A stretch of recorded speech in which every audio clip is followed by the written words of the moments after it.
kamusta mga ka-discarte chicks? At sana ay nasa mabuti po kayong kalagayan ngayon. Kung nasa bahay ka man, nasa trabaho, o nagre-relax lang habang pinapanood ang video na ito. So today, pag-uusapan natin yung 7 signs na gusto ka ni kumare. Oo, tama ang narinig nyo ka-discarte chicks. Hindi lang basta hirit o biruan. May mga palatandaan talaga na makikita sa behavior at psychology ng babae. So quick reminder lang ha, educational content ito ka-discarte chicks, hindi ito para manipulahin ang feelings ng iba. Importante ang respect sa boundaries at feelings ng tao. Pero bago tayo magpatuloy, i-comment mo muna kung taga saan ka para malaman ko naman po kung hanggang saan ang abot ng ating diskarteng usapan.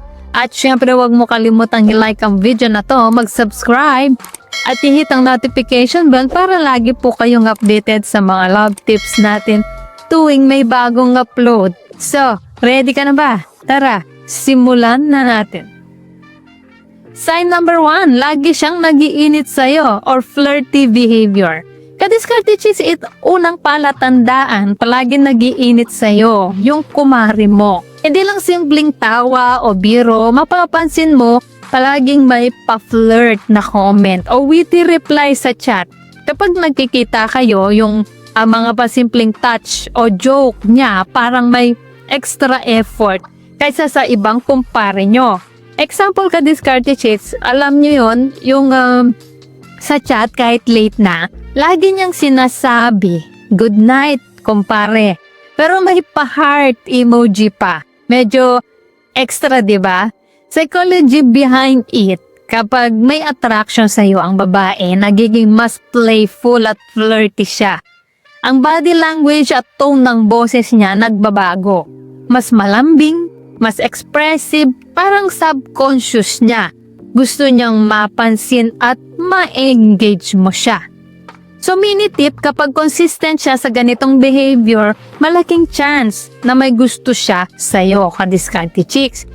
Napansin nyo ba na ganito rin yung ginagawa ng kumare nyo? Comment nyo nga sa baba. Sign number 2, laging naghahanap ng oras para sa'yo. So next ka-discarte chicks, lagi siyang naghahanap ng time para makasama ka. Hindi yung tipong, oh, libre ka ba? Gusto mo makipag-chill? Kundi yung tipong siya mismo ang nagsasuggest at planong-plano pa. Example text niya, kumpare, tara, coffee tayo bukas. Kahit alam niyang busy ka o kapag nagkikita kayo, siya ang lagi nagpo-propose ng meetups at sinisigurado na enjoy ka. Psychology behind it. Ito ay dahil sa attachment behavior. Kapag may gusto sa'yo, natural na iniisip niya kung paano mas mapapalapit ang connection. Hindi lang basta friendship, may emotional investment siya sa'yo. So mini tip, observe if she prioritize you more than others. Ka-discarte chicks, napapansin mo ba na iba yung effort niya para makasama ka kumpara sa tropa niya? So sign number 3, sobrang open at komportable. Kapag gusto ka ng kumare, magiging open siya sa'yo. Nag-share siya ng personal life, struggles at feelings. Hindi siya basta-basta nagbubukas sa kahit sino lang. So tip, kung consistent siya sa pagbabahagi ng personal stuff sa'yo at hindi sa iba, malaking chance na may special attachment siya sa'yo. So psychology behind it, babae na komportable sa isang lalaki ay nagkakaroon ng safety feeling. Kaya siya nagbubukas sa'yo dahil subconscious niya nakikita ka bilang trusted ally at potential partner. So example, kumpare, minsan nagkakaproblema ako sa work, tapos ikaw yung unang nakakaalam, hindi iba, parang mas panatag akong i-share sa'yo. Parang ganun lang yon, ka-discarte chicks. So sign number 4, palaging may pa-cute o pa-flirt gestures. Ka-discarte chicks, tipong sa chat o live, may pa-cute emoji, teasing o maliit na touch, yung mga simpleng bagay na nagpapakita ng special attention sa'yo. So psychology behind it, ito ay bahagi ng courtship behavior. Kapag interesado sa isang lalaki, nagpapakita siya ng subtle cues para mapansin mo siya at lumapit ka rin. Example, ka-diskarte chicks, alam nyo yung nagchat-chat lang kayo tapos siya lagi may pa-emoji na yung emoji na kindat or smile. Kahit normal lang naman yung usapan, hindi mo man mapapansin agad pero minsan subconscious niyang ginagawa yon para mas maging warm at connected yung conversation ninyo. So mini tip, observe patterns. Consistency ang susi. So sign number 5, laging nag-aalala sa'yo. Ka-diskarte chicks, kapag may gusto sa'yo, nagiging concern siya sa well-being mo. Text siya, okay ka lang ba? O nag-aalala kapag late ka umuwi. Psychology behind it, ito ay dahil sa nurturing instinct ng babae. Natural sa psychology ng babae na mag-check sa mga taong mahalaga sa'yo. Kapag may romantic interest, lumalabas ito sa subtle protective at caring behavior. So example, ka-diskarte chicks, alam niyo yung kahit this oras na ng gabi, nakita ka niyang online tapos siya pa yung unang magchat-chat, uy, kumain ka na ba? Mukhang busy ka ingat ka dyan. Mukhang simpleng check lang, pero sa totoo lang, sign yan na nasa isip ka niya. So sign number 6, sobrang friendly pero may pinapakita na interest. Ka-diskarte chicks, ma-observe mo na siya palaging friendly sa lahat pero sa'yo iba.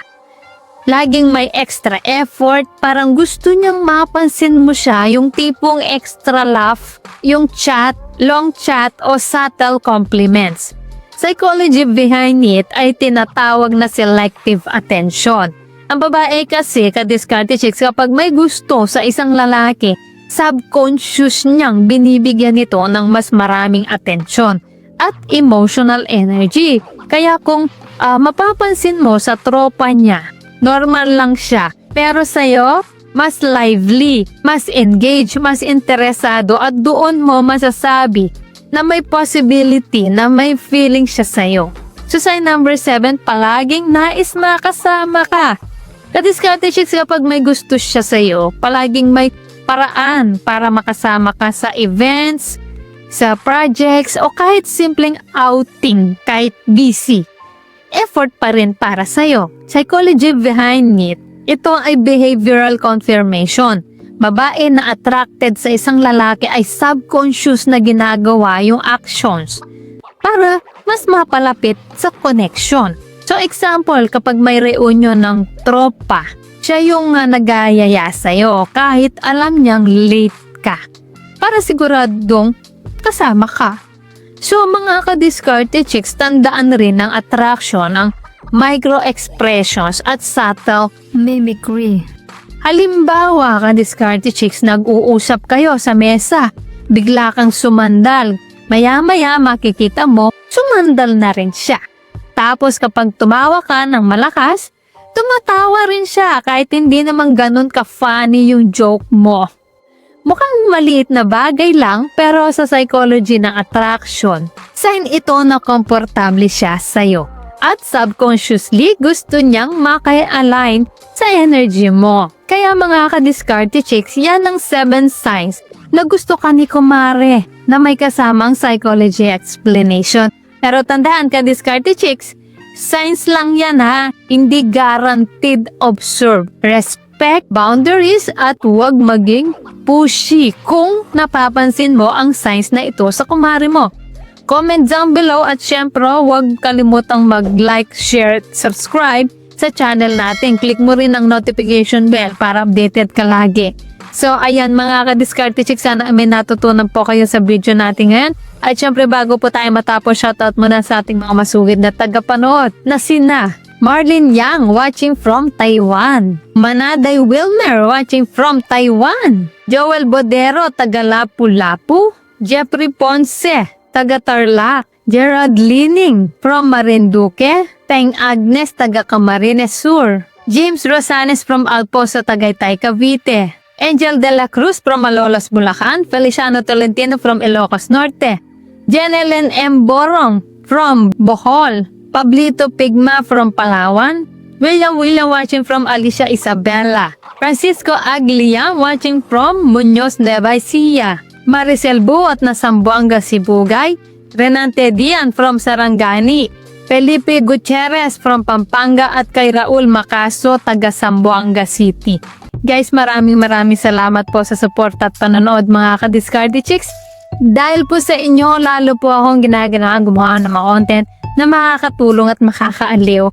At para naman po sa mga hindi pa na-shoutout, gusto mong ma-shoutout sa next video, i-comment lang ang hashtag ka-Discarte Chicks at sabihin ko anong topic ang gusto mo pag-usapan natin next. Kung nagustuhan mo ang video na ito, ay huwag kalimutang mag-like, mag-subscribe, at i-share ito. So guys, this is Discarte Chicks, the love mentor na lagi nandito para sa mga diskarteng pag-ibig.